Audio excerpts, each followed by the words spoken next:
Thank you very much for joining me, Rudy de Waele, here joining us at the HRM Expo in September 2015. Hello, good afternoon. So we have done quite a successful podcast already. Oh yeah, I don't know, was it successful? Yes, many people listened for the HRM blog. Okay. And so it was great to meet you finally in person. How are you finding it? Did you have a good day so far? Yeah. I think it's, I'm always quite surprised of like how big these things shape up. Yeah, so I thought this was the biggest HR conference in Germany, but it seems to be the biggest one in Europe. Yes. The only thing is that the rest of Europe doesn't know yet, so there's some work to do there. But no, I think there's some great, well, all the big players are here. It's also nice to see a startup corner here. There's quite some HR startups. I heard there's like 68 startups just in HR in Germany. So, and that's always good to hear. Yeah, so. And of course you are here because you are a thought leader on the digital future. Do you find that what we see here is perhaps something that will be rolled out across the world, across Europe in the future? Some of the great inventions or techniques or tools, platforms we see here, are they promising? Totally. I think, well, the nature of technology is changing everything, right? So the nature of business, the way we work, the way we communicate. So there are a lot of changes going on. Yeah. I think there's also the tectonic shifts of even young people recognize that they may probably never have that level of income or that kind of level of standard of living that their parents used to have, you know, the single breadwinner, holiday home once a year, big holiday. So they're also looking for other ways to enjoy now. We've done recently a study for one of our clients, and there we found fantastic examples of how young people now, when they're interviewed, they say that they see work almost as a consumption experience. That they want to, you know, go like in a shopping mall and choose and pick and that, and then that's how they see work. They want to be able to pick the tasks they are passionate about. They want to, and even the hackathons, you know, now instead of having a lengthy tendering process, someone would say, just say a company, we're going to organize a hackathon for our app, or so all these different movements is really, I guess, creating a big challenge for the traditional companies, right, in the middle. Yes. Well, it's more about participation and being engaged with something, that is worthwhile your time, than you know, offering, you know, just normal jobs, right? Yeah. So it's a whole new way of, you know, seeing work, you know, and doing work. Yeah. So traditional companies, or you know, I think they just think too much still by yesterday's logic. Yes. Yeah. And they're not really in today's logic, and they don't really grasp that, and they should put a lot of energy in actually capturing that. Yeah.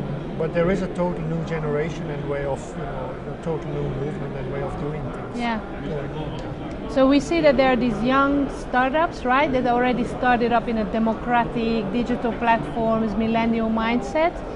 Probably there's on the other end of the spectrum companies that are failing, so they have to urgently change, and then they take the fast track to transformation. But what is going to make those companies in the middle, who are still okay, you know, they're doing okay, bringing profit, still quite comfortably chugging along, what is going to get them to change? Well, I think, you know, what is really going on is like, you know, any type of study, if you ask people in large corporations, are they happy? They are not. Yeah. So, and I think the new generation just knows that. They don't want to go to work for corporations where there's like no reason to be happy. Yes. Yeah. So the new return on investment is happiness, yeah, for companies. It's not about productivity, efficiency. Yeah. That will be done by the robots anyway. Yes. Yeah. So, but for humans, we want to be validated as humans. Yeah. We want to contribute with value as humans. That's why big corporations like Accenture and Deloitte have scrapped basically their performance management tests. Yeah. Their appraisals, the weekly appraisals. They do it now in a day-to-day feedback loop, which is normal because people want to hear, like, did I do that right?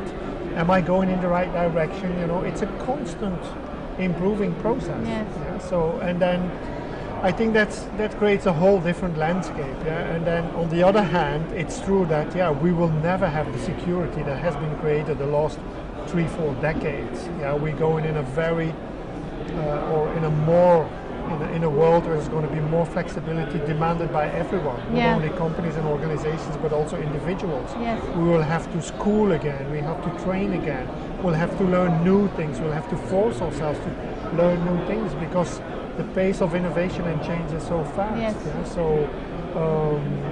and that will create also a lot of instability for a lot of people. Yeah? So the coming of robotics, automatization, artificial intelligence is going to take a lot of jobs. Yeah, the low-end jobs first. Yes. So what are these people going to do? You know, reschool, retrain. We will have to, change that whole mechanic, the whole system. Yeah. And that involves also not only individuals, but companies and organizations, but also government. Absolutely. There's a lot of thinking to do. There's a lot of thinking ahead. Yeah. When we talk about work-life issues and work-life conflict, work-life integration, one of the things we always say is that people have to be able to bring their whole selves to work. Yes. They no longer want to hide their tattoos or hide who they are or put on this zip up, the corporate suit. They want to really be themselves inside and outside of work. Well, if you look at like how the large corporations are doing it in Silicon Valley, the offices they are building, they are like total new, amazing buildings. The Apple campus, Google is going to open up its new office with a transparent ceiling where you can actually bike, you can hike, you can roller skate through the offices. It's all open spaces, totally re-manageable, re-changeable, interchangeable, very flexible. Yeah. And they also bring in the local community, small community or the small retailers. They bring them in to open coffee shops and this and that. So it becomes places where people want to hang out day and night. Yeah. But is that a good thing, you think? I'm not sure that it's a good thing, but people don't seem to mind. Yeah. So because then anyway, they take their work at home, or then they start doing it on the laptop or on the iPad or on the mobile phone.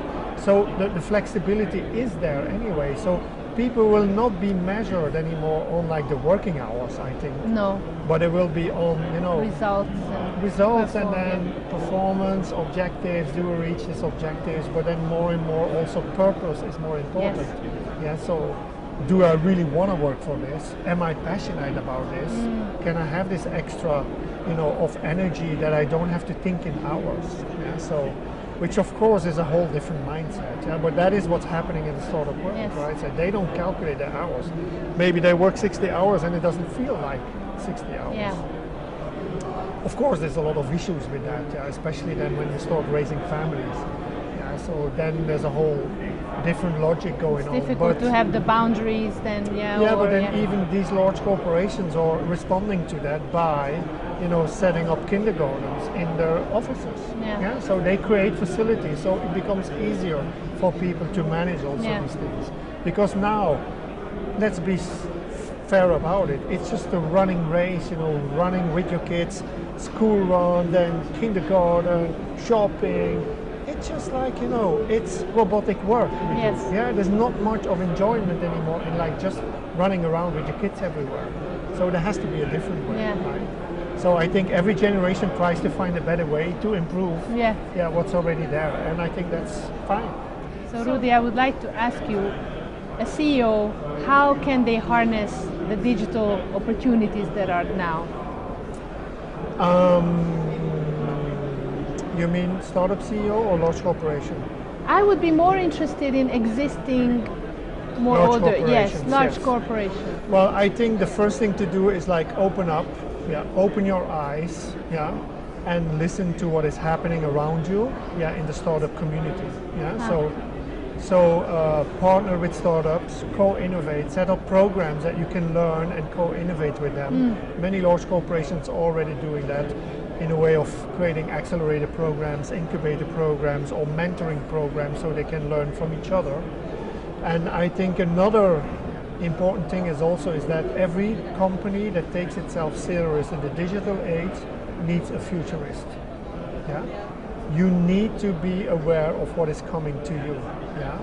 It is more important now than ever that you know what are the trends that are coming, what type of technologies are coming, and what is coming your way. How to because respond, competition is not coming for your competitors anymore, it's coming from everywhere. Yes. So you need to be able to, know what's happening, and then even maybe in the unlikeliest places. Yes, and then also be able to respond and build a strategy on that.